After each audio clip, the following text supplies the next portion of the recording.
Welcome to Life Science Success Podcast. My name is Don, and I'm the host of the podcast.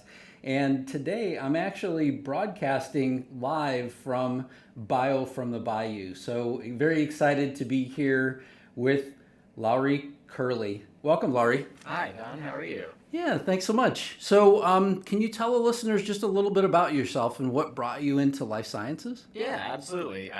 So my name is Lowry Curley, the CEO of Axosim. We'll talk about my company a little bit later on.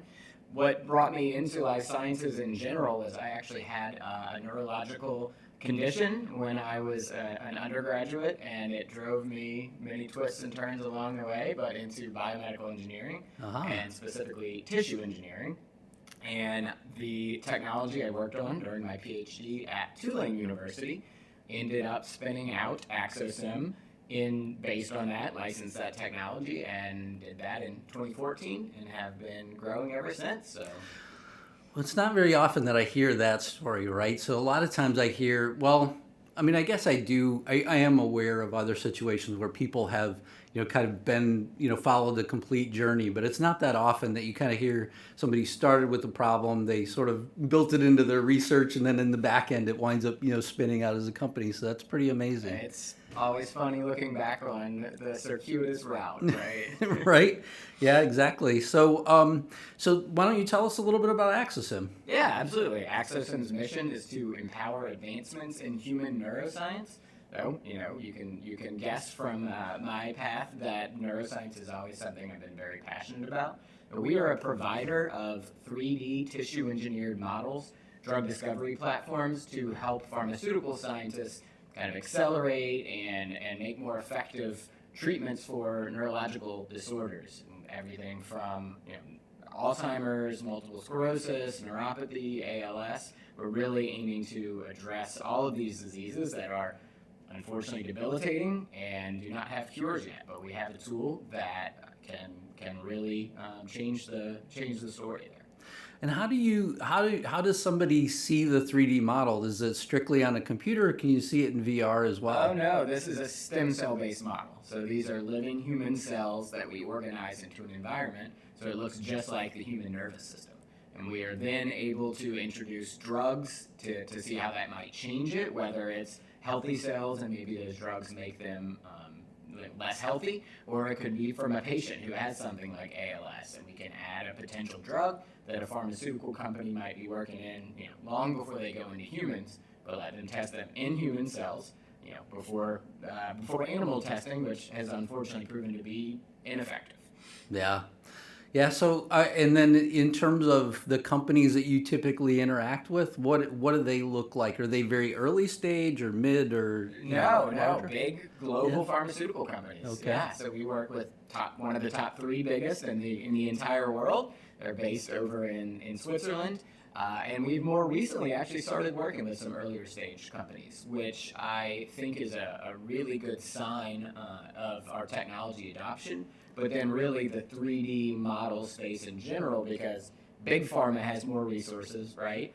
They've been working with these for years. I mentioned we founded in 2014, first commercial work in 2017, and now that big pharma has kind of proven it out, the earlier stage biotechs who may not inherently have as many resources but need an edge even more so are coming in, and it's fun working with them, because a little bit of a different interaction, a little bit more maybe intimate work within their workflow.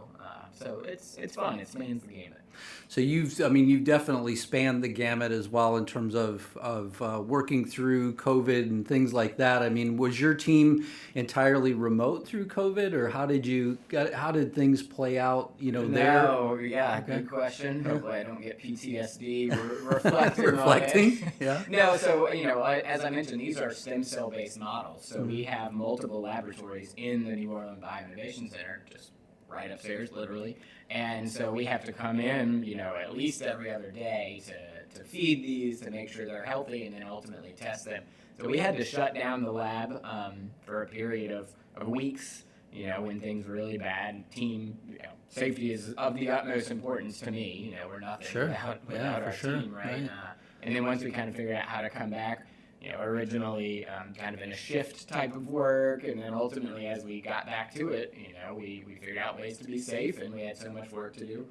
Pretty much everybody came back. Of course, we had a few who stayed remote for a little while, but I think everybody was excited to get back to some semblance of normalcy. Well, especially if you work in a lab. I mean, it's there's so many people that are so passionate about the work that they do, and like digging in and really wanting to, spend time doing the thing that they were meant to do. And so being remote, probably would be much more of a challenge. Yes. Somebody like me, most of my work went remote, and for the most part, it stayed remote. So yeah, no, the scientists and research assistants and associates we have love what they do. So yes, they wanted to get back to it, right? Get back to these exciting models and really continuing our mission. Very good. And then in terms of your interaction here with Bio from the Bayou, so what brought you here, and what are you hoping to gain out of the sessions here? Yeah, I'm really excited. There are a number of pharmaceutical companies that have come. This event has really expanded to encompass a lot more of the region and the Southeast, and so there's both some later stage academic research I'm excited to see. You never know when we might find a new technology to license and learn from them. And then, as I mentioned, a lot of big pharma companies here and investors. So I want to connect with everyone and both let them know all the exciting stuff we have here, but then also, develop and leverage those relationships. Yeah, it definitely is an exciting event, and it's interesting to see these kinds of things starting to crop up in different geographies as well. And all the activities that are going on at Tulane are amazing. It's just I know there are other people I've interviewed from here, like Trivia Frazier. Mm-hmm. I've interviewed her before on the podcast as well, and she's actually going to come back, I believe, later this afternoon. She'll be another guest. Trivia is doing some amazing work. Yeah. So, Laurie Curley, thank you so much for being on the podcast. I greatly appreciate you being here. For anybody that's watching live, I'm going to put the pause screen back up, and we will be back momentarily.